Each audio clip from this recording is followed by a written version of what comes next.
धर्मप्रेमी बंधुओं, मानव जीवन की सार्थकता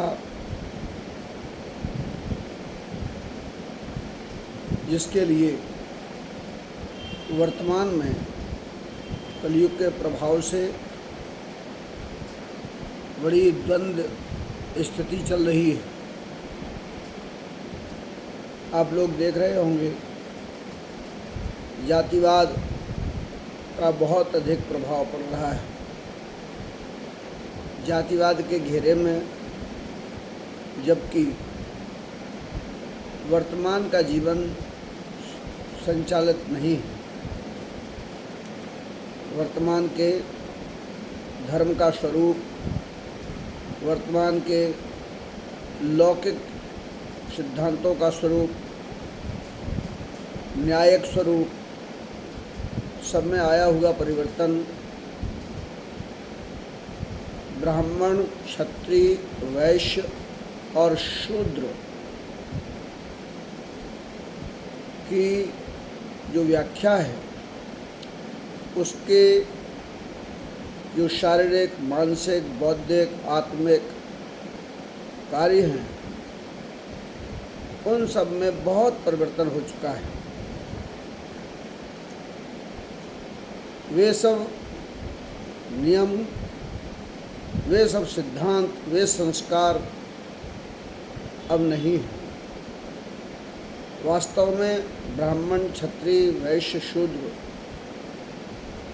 तो अब उस स्वरूप की ओर बढ़ता जा रहा है जैसे एक खेत में रखवाली के लिए केवल एक धोखा स्वरूप बिजुकड़ा खड़ा रहता है।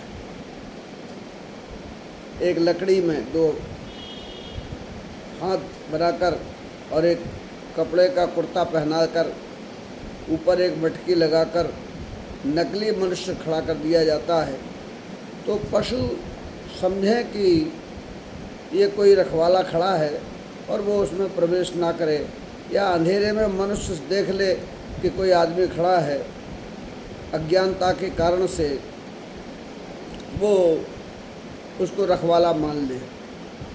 ठीक इसी प्रकार से आज ब्राह्मणों में, क्षत्रियों में, वैश्यों में और शूद्रों में जो आंतरिक गुण संस्कार होते हैं उनकी बहुत कमी आती चली जा रही है।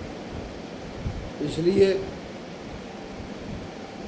जिसमें केवल बिजुकड़ा की तरह ही स्वरूप चारों वर्णों का अगर हो गया है, बहुत कुछ उस वर्ण के लिए परिभाषित करने के लिए नहीं रहा है, तो फिर इस पर लड़ाई क्यों? इस धोखे के स्वरूप से आप क्यों समाज को, राष्ट्र को धोखा देना चाहते हैं? क्यों आप ब्राह्मण, क्षत्रिय, वैश्य, शूद्र के नाम से लड़ाई लड़ रहे हैं? कुछ विचार करिए, कुछ समझिए। आज की स्थिति और अवस्था के आधार पर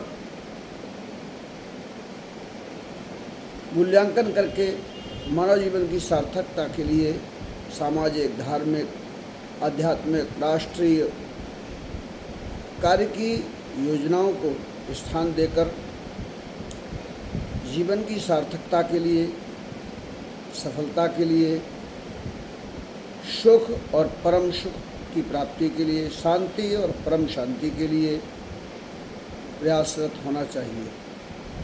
इस पर मेरा तो एक केवल निवेदन है, आपको कटुता लगी हो तो क्षमा करना, लेकिन वास्तविकता से परिचय करना कोई बुरी बात नहीं है। इसलिए आज समाज, राष्ट्र कितना विभाजित होता चला जा रहा है, परिवार विखंडित हो रहे हैं, संस्कार विहीनता के उदाहरण मेरे यहाँ तो ब्रह्म विद्या योगपीठ गुरुगद्दी लगती है। मेरे सामने ऐसे अनेक प्रश्न प्रतिदिन आते हैं, 50 प्रश्न रोजाना परिवार समाज के विखंडन के आ रहे हैं। कुछ विचार करिए। धर्म का व्यवसायीकरण हो गया है। जो तीर्थ क्षेत्र है, तीर्थ स्थान है, वहाँ आध्यात्मिक पहुँचते ही आध्यात्मिकता का अंतःकरण में उदय होना चाहिए। वहाँ भोग और विलास, इतना आध्यात्मिक स्थानों को अगर आप प्रकृति में बदल देंगे तो वे एक पर्यटन स्थल की तरह भोग और वैभव की ओर बढ़ाएंगे। इस पर भी विचार करने की आवश्यकता है। भगवान का श्रृंगार किया जाता है। मंदिर और भगवान की शोभा में फर्क रहता है। अगर प्रकृति के सौंदर्य में ही तो मनुष्य के स्वरूप को देखकर, स्त्रियां और स्त्रियों के स्वरूप को देखकर पुरुष अगर आकर्षित होते हैं तो आप जानते ही हैं, इतिहास इसका साक्षी है। एक आत्मिक प्रेम होना चाहिए, एक आध्यात्मिक दिशा होना चाहिए, एक परोपकार, एक सद्भावना, एक सदाचार, एक सद्गुण, एक सद्वृत्ति, इनका उदय होना चाहिए, जिसकी कमी होती जा रही है। मंदिरों पर भी इसीलिए अपराध हो रहे हैं। मंदिर भी इसीलिए जो है वह फल नहीं दे रहे हैं जो उनके स्वरूप से आकांक्षाएं होती हैं। यही स्थिति संतों और महात्माओं की हो गई है, यही धर्मनिष्ठ लोगों की हो रही है। ये विचारणीय प्रश्न है। सनातन धर्म के संरक्षण की लोग बात करते हैं, हिंदू धर्म के संरक्षण की बात करते हैं। आचरण पद्धति पर ध्यान देने की आज बहुत आवश्यकता है। मैंने अगर कुछ अधिक बोल दिया हो तो पुनः मैं एक बार क्षमा मांगता हूँ और इस पर विचार करने के लिए आपको सादर आमंत्रित करता हूँ।